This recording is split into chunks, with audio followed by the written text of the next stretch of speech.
sur Monaco Info pour cette nouvelle édition. Vos titres en images.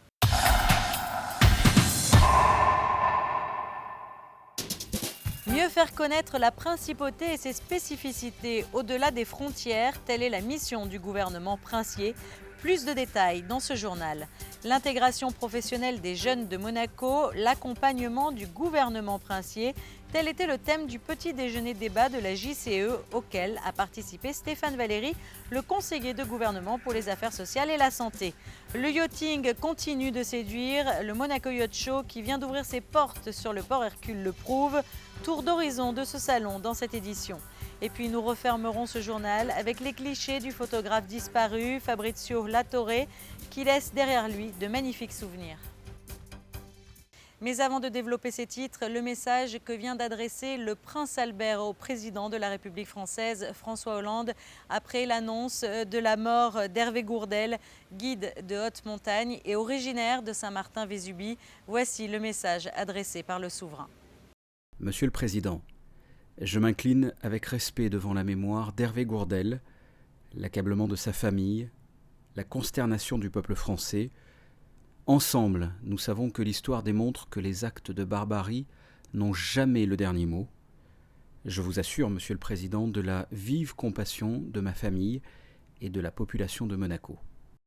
J'ajoute que le prince souverain a également transmis des courriers exprimant son émotion à Christian Estrosi, député maire de Nice, à Éric Ciotti, président du Conseil général des Alpes-Maritimes, et au maire de Saint-Martin-Vésubie, Henri Gihuge. Le ministre d'État, de son côté, Michel Roger, a salué la mémoire d'Hervé Gourdel dans un courrier adressé au Premier ministre français, Manuel Valls. Il a également écrit à messieurs Estrosi, Ciotti et Gihuge. Et puis à noter que le prince souverain souhaite que la principauté s'associe à la douleur de la France et suive la décision prise par le président Hollande de faire mettre les drapeaux des bâtiments publics en berne à compter de vendredi, mais aussi samedi et dimanche. 4 ans après le lancement d'une ambitieuse campagne de communication, le gouvernement poursuit ses efforts pour mieux faire connaître la principauté et ses spécificités au-delà de nos frontières. Alors, le nouveau volet de cette campagne vient d'être présenté par le ministre d'État devant la presse et devant les représentants, notamment du Conseil stratégique pour l'attractivité. Patricia Navarro assistait à cette conférence. Si Monaco a aujourd'hui un rôle à part dans le monde, c'est parce que Monaco est unique. Faire rayonner le dynamisme économique monégasque, c'est sur cette grande thématique que repose la nouvelle campagne de communication de la Principauté. Alors qu'il y a 4 ans, pour sa première grande campagne de communication institutionnelle, Monaco était en quête de respectabilité et avait misé sur son rôle à part dans le monde. C'est depuis l'an passé vers l'Union européenne qu'a été réorienté le message. Un film de 6 minutes a été réalisé, ainsi que 2 autres déclinaisons d'1 minute 30. À l'intérieur, on peut y découvrir une principauté dynamique, ouverte, un lieu où il fait bon vivre et travailler, une principauté qui profite à l'Europe. Cette campagne est centrée essentiellement sur les décideurs européens et Bruxelles. Euronews va diffuser à peu près 13 heures d'antenne sur 3 mois consacrées à la principauté avec le message essentiel, l'utilité de la principauté pour l'Europe. Et l'axe principal est donc de montrer que Monaco, avec ses particularités, son rôle à part dans le monde, c'est toujours la ligne de la campagne, a une utilité particulière en matière de culture, en matière d'emploi, en matière d'attractivité pour l'Europe entière. Et l'originalité du film qui sera diffusé est qu'il repose sur des témoignages de personnes qui habitent à Monaco et qui disent les raisons pour lesquelles elles se sont installées à Monaco pour y travailler. Et on a de très belles images, de très beaux témoignages, à la fois sur le plan touristique, comme par exemple celui de M. Ducasse, mais aussi sur le plan des affaires. Pour la réalisation de ce nouveau film, un partenariat a été établi avec Euronews, mais la diffusion du message ira bien au-delà de cette chaîne de télévision à fort taux d'audience dans de nombreux pays.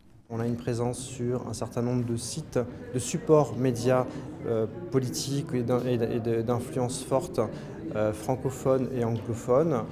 en presse, sur des sites internet ou bien sur des blogs qui vont avoir une portée et un rayonnement un petit peu large. Et ensuite, on va avoir un dispositif qui est plutôt concentré sur Bruxelles, puisqu'on essaie de toucher une cible d'eurodéputés, de business elite européenne qui se concentre beaucoup sur Bruxelles, avec d'une part le quotidien le soir, qui est le support leader à Bruxelles, et également un dispositif au sein du Thalys qui permet de toucher les gens qui viennent à peu près de toute l'Europe sur Bruxelles. Et les résultats sont bien perceptibles depuis le lancement de la campagne Un rôle à part dans le monde il y a 4 ans. Pour ce nouvel opus, on attend par exemple plus de 60 000 nouveaux visiteurs sur le site gouvernemental et ce sont plus de 56 millions de nouveaux contacts qui seront touchés en termes de visibilité média. Les 3 films réalisés seront mis à disposition des entités de la Principauté qui souhaitent les utiliser pour contribuer à la promotion de Monaco.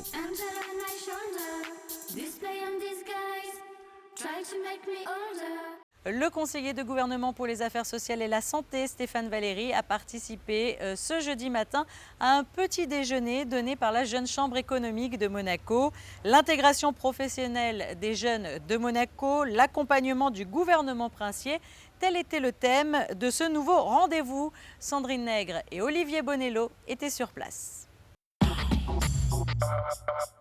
Il s'agit d'un accompagnement sur mesure. En effet, le gouvernement princier, à travers le département des affaires sociales et de la santé, propose des outils efficaces au quotidien pour favoriser l'insertion des jeunes dans le monde du travail.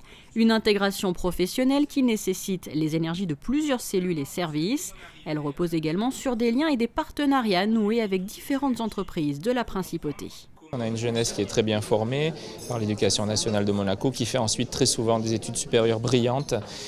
Et donc l'insertion professionnelle des jeunes monégasques et des jeunes du pays est une priorité essentielle du gouvernement princier. C'est fondamental pour eux d'abord évidemment, mais c'est aussi très important pour l'avenir du pays.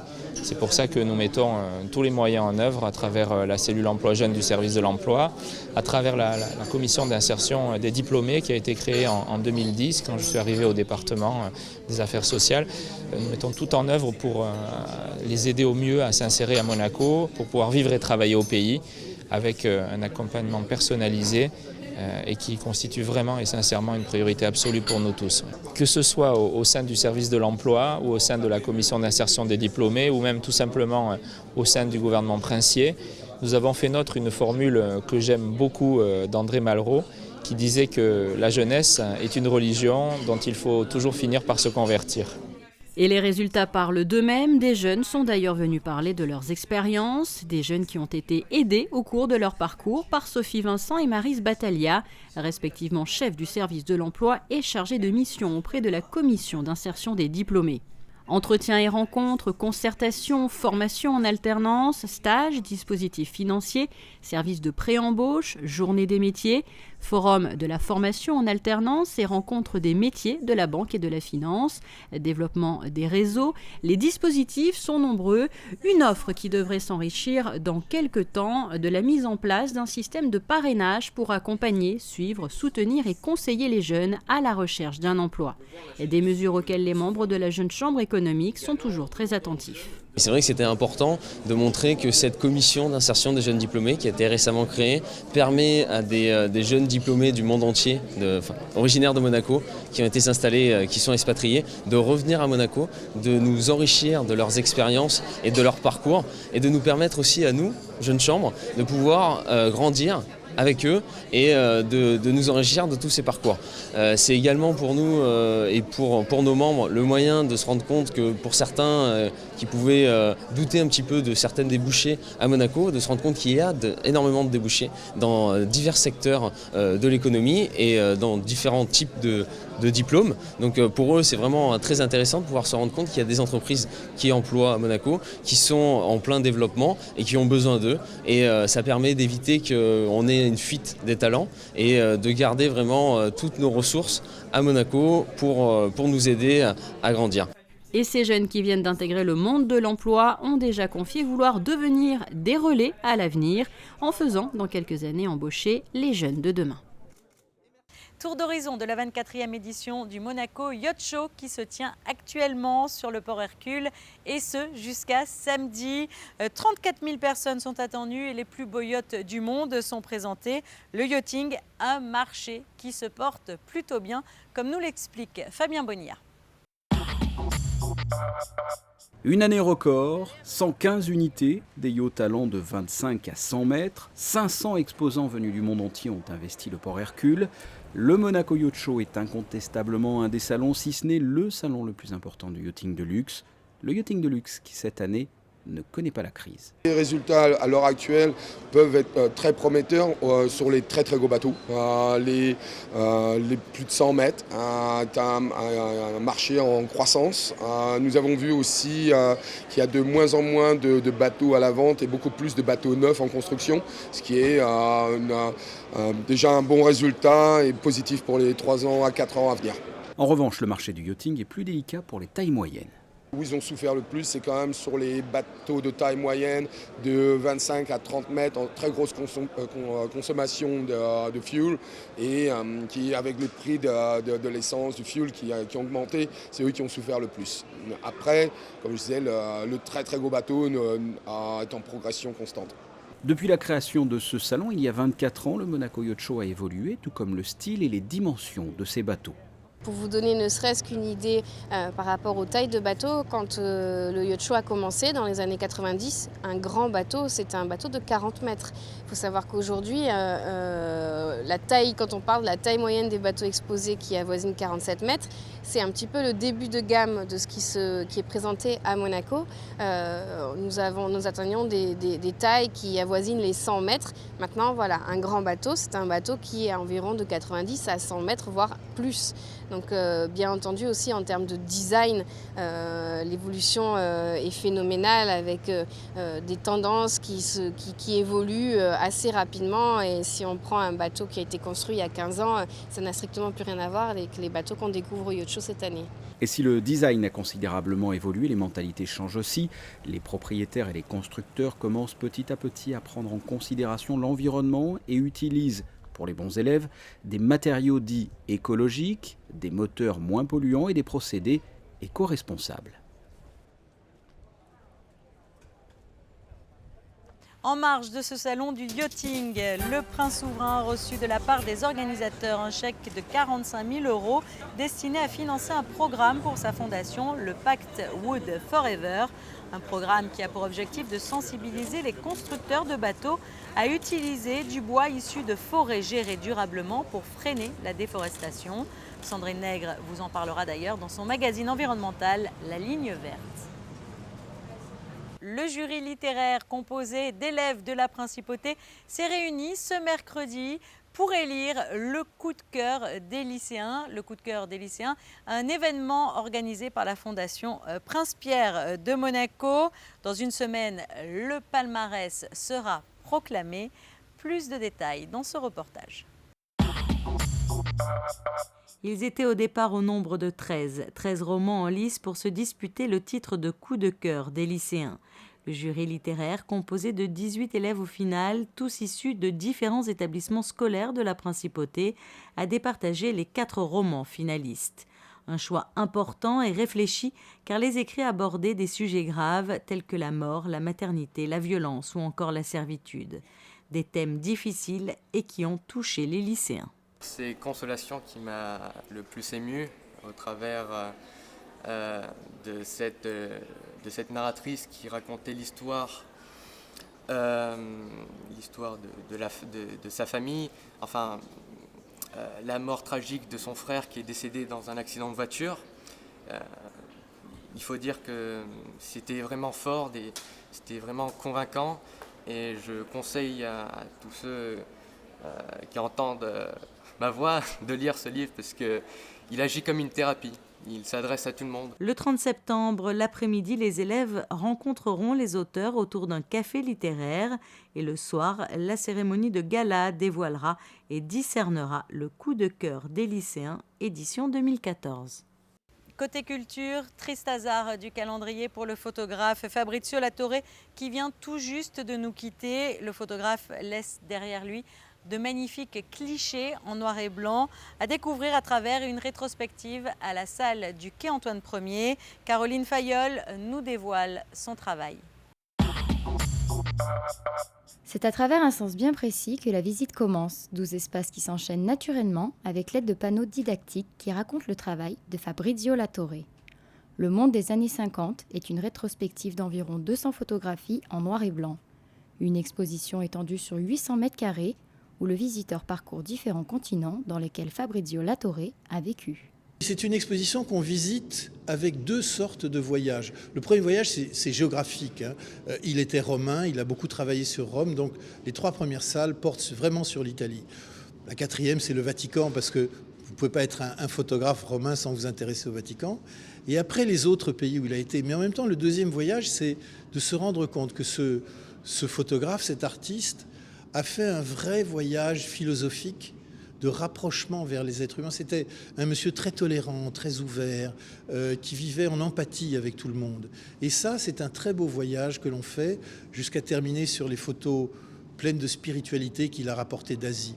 Le photographe immortalise la vie, raconte une histoire, retranscrit l'instant T que les gens ont vécu dans les années 50. Un artiste petit par sa taille, mais grand par son talent, sa sincérité et son humanisme. C'était quelqu'un qui observait, qui rapportait ce qu'il avait vu, mais ses photos se caractérisent par le fait qu'il n'a jamais jugé. Il a simplement regardé. Ces photos ne sont pas caustiques, sarcastiques ou humoristiques. Elles le sont, oui, parfois humoristiques. Mais il rapporte des scènes de vie qu'il a vues en Italie, aux États-Unis, au Canada, en Asie, un peu partout, et qui nous touchent parce qu'elles sont terriblement humaines. Un travail de longue haleine puisqu'il a fallu restaurer minutieusement les négatifs laissés de côté pendant de nombreuses années. Pour faire une rétrospective comme celle-là, nous avons travaillé depuis plus d'1 an. Et ça a été pour nous l'occasion de restaurer des négatifs. Il en reste encore beaucoup à restaurer. Mais sinon, ça aurait pris des années. On aurait fait ça comme ça, d'une manière un peu paresseuse. Là, on a eu cette motivation formidable lorsque la Principauté nous a proposé de présenter ce travail. Et ça fait donc 1 an qu'on restaure minutieusement ces photos qui datent encore une fois des années 50 et qui n'ont pas toujours été conservées avec un grand soin pour les présenter aujourd'hui dans leur plus belle définition. Une exposition photographique poignante à découvrir jusqu'au 19 octobre à la salle d'exposition Quai Antoine Ier. Un mot de football à présent avant de refermer ce journal et le nouveau succès de l'AS Monaco. Le club de la Principauté est allé s'imposer à Montpellier 1-0 pour le compte de la 7e journée de Ligue 1. Les Monégasques sont désormais 11e au classement. Il est à présent temps de passer en revue la carte météorologique. Vendredi, le ciel sera bleu, les nuages se feront rares. Une belle journée en perspective accompagnée de températures agréables. Comptez 19 degrés pour les minimales et 24 pour les maximales. Samedi, le soleil sera toujours présent et il sera assez chaud. Nuages insignifiants et un temps très calme. Dimanche, un temps mitigé encombré par quelques nuages. Lundi sera quant à elle une belle journée avec des températures plus estivales qu'automnales. Ce journal est à présent terminé. Merci de l'avoir suivi. Retrouvez tout de suite votre magazine qui vous emporte cette fois dans les coulisses des feux d'artifice. Au revoir.